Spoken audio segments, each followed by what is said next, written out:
my students grow by 2 grade levels in reading and math every year. So there is an academic component to it for certain, but it looks a whole lot different. So the parent that's looking for a whole lot of structure, that may not, my space may not be the space for them. But I also understand that every micro school is different. Black people, we are not a monolith. We have, so we have, mine is more African American centered. We have micro schools that are African centered. We have micro schools that are Christian based. We have all girls micro schools. We have whatever it is that you're looking for. I don't direct them to micro schools. I direct them to the best place. For some children, I say, take your child back to public school. They were successful there. They were not, like some parents want it, but your child was fine. So let them be. So I just direct people to find the place for them.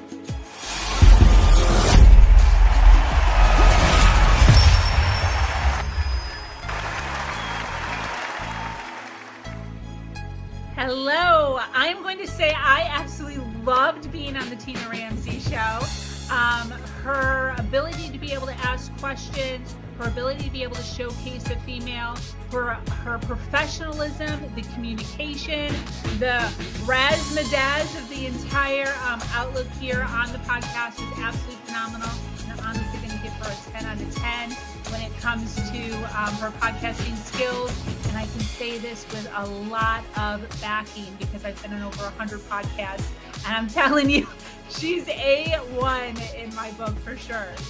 A really great experience on the Tina Ramsay show. I felt like she really asked some valuable questions that can help a lot of people, especially in regards to monetizing. And so the vibe was great. I honestly wouldn't mind coming back on again if she invite me.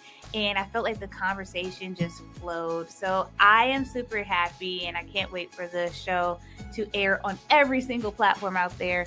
And thank you again. Hello, everybody. I am Dr. Tina J. Ramsay, the host of the Tina Ramsay Show and podcast powered by CTR Media Network. And today we are at the Flourish Black Homeschooling Conference here in Decatur, Georgia, where we're bringing you some of the best in the realm of education and homeschooling so that we can tell you a little bit about who they are, what they do, and how they can help you solve some problems, okay? And today we have an amazing featured guest. Her name is April Jackson. So thank you so much for coming on. Thank you for having me. No, I'm so happy that you took the time to sit on down and have this conversation. So tell us a little bit about yourself, April. So again, I'm April Jackson. I am the founder of Pass Network Foundation, home of Pass Pod, home of the Panthers. It's a micro school here in the Atlanta area. I provide a culturally relevant and academically challenging learning experience to children ages 8 through 13 in the South Atlanta area. And I am also the co-founder of Black Micro-Schools Institute, which is home of Black Micro-Schools ATL.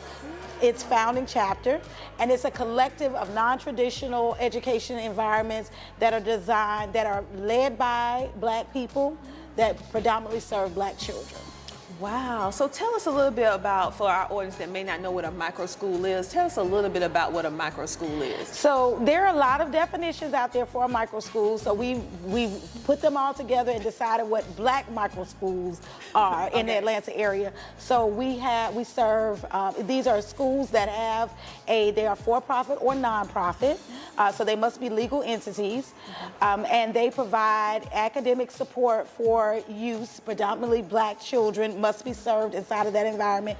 Their school must have less than 100 children in it, and you must have classes that are structured with multiple ages and ability levels in a single classroom learning together. So we call them our freedom schools, because this is the tradition in our community where we had these small community of schools that we started, that we founded, that we ensured our children were being educated. That's what we are. I love it. Freedom schools. Okay, now. I love that. And the fact that it's micro. And we have found through different studies, we know that it has been proven that children learn better in smaller environments. And much of the problem with public schools now is it's just too many children and too many different needs in one class. So the fact that you guys have something that is micro and then you have this action plan to be able to help the children, love it, love it, love it. So For a parent who is looking, do you direct them to a micro school, or how does that work? So so my organization, we started out, PASS stands for Parental Access to Student Support. So my main goal is to ensure that parents get to the best place for their children. That doesn't mean that every parent, every child should be in a micro school. It's not for everybody. For instance, in my micro school, we do whatever we want, right?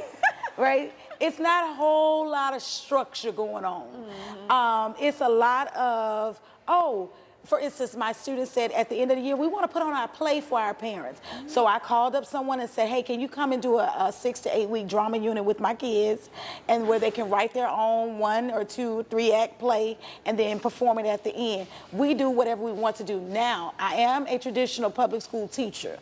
So we do have, my students grow by 2 grade levels in reading and math every year. So there is an academic component to it for certain, but it looks a whole lot different. So the parent that's looking for a whole lot of structure, that may not, my space may not be the space for them. But also understand that every micro school is different. Black people, we are not a monolith. We have, so we have, mine is more African American centered. We have micro schools that are African centered. We have micro schools that are Christian based. We have all girls micro schools. We have whatever it is that you're looking for. I don't direct them to micro schools. I direct them to the best place. For some children, I say, take your child back to public school. They were successful there. They were not, like some parents want it, but your child was fine. So let them be. So I just direct people to find the place for them. I like that. So you just give that assessment and look at the overall pattern of that particular child with their learning. You look at the highs, the lows, and then based upon that, you will direct the parent to the proper place for them, and then it's up to them to decide whether or not. Now, with that being said, do your children, is this only like in-house, like they have to go to a physical location, or do you provide virtual? Well, my micro school, I only provide in-person instruction. Okay. But some of them, they absolutely provide virtual instruction. We are there's a little bit of everything inside of this pot. But going back to that point about directing a parent, we just had a conference workshop fair for charter schools, and they let micro schools in the door this year. Really? Right? They closed us out last year, but this year they let micro schools into it. And I had a parent there, she was going on and on. He has to ride a bus, and he has to get up extra early to ride this bus all the way to across town to go to this magnet school. And I want to pull him out, and I listen to it go on and on. And here I am in here to promote my school, to encourage people to come to my school. And then I had to look at the mom and say, is your child unhappy? Is he saying he's upset about driving that far? Having to get up extra early? Mom, he's happy. You're the one that's not. Let it go. And let him be. So I think it's not about getting them to me, it's about getting them to the best place. Because what God has for me is for me. The child that's supposed to be in my space is gonna be in my space. And I don't want anyone in my space that's reluctant, because I created this space for the children, but I also created this space for me to have the freedom to do what I want to do. Because when I was a public school teacher, I remember I was in Atlanta Public School, and someone came to, a district leader came in my classroom and said, this teacher has been given free reign to be creative in her classroom, and that's a problem. Oh, wow. Right? That's a problem, that I was being creative in my classroom. So this is my space to be as creative as I want to be too. So I don't want a reluctant child in my space. If your child is reluctant, give that spot to someone who wants to be here with me. Because we're gonna have some fun in here. I love it. But see, when you think about traditional education, quote unquote, and even down with some homeschooling, it's not fun.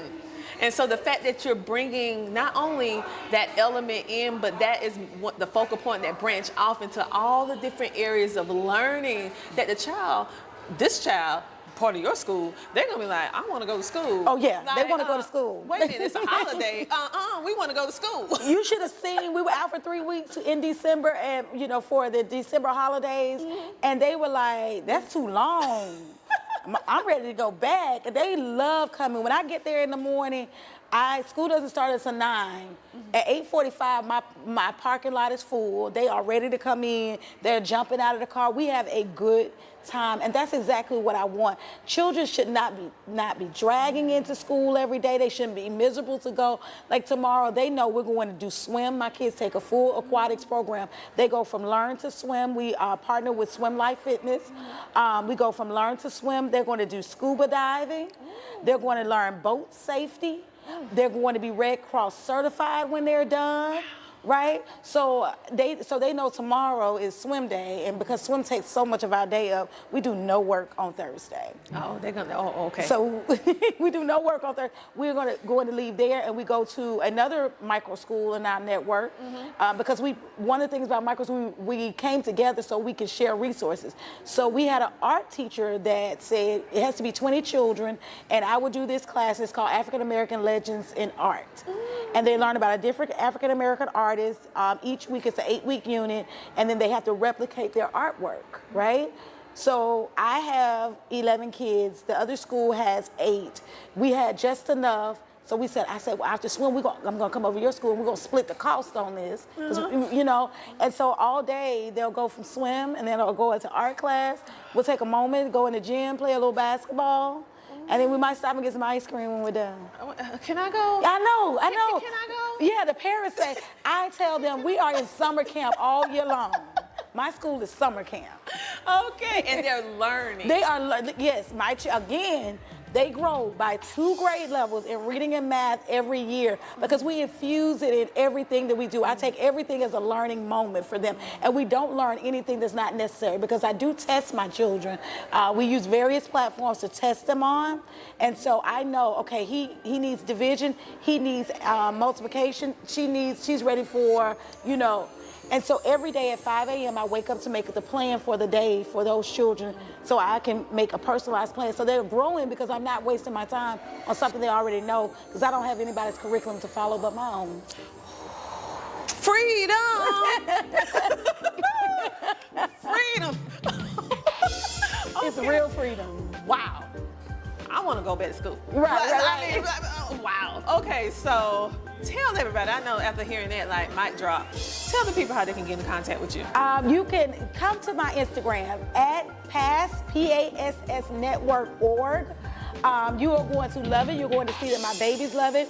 And also remember that the larger organization is Black Micro-Schools ATL. So you can also follow us at Black Micro-Schools ATL.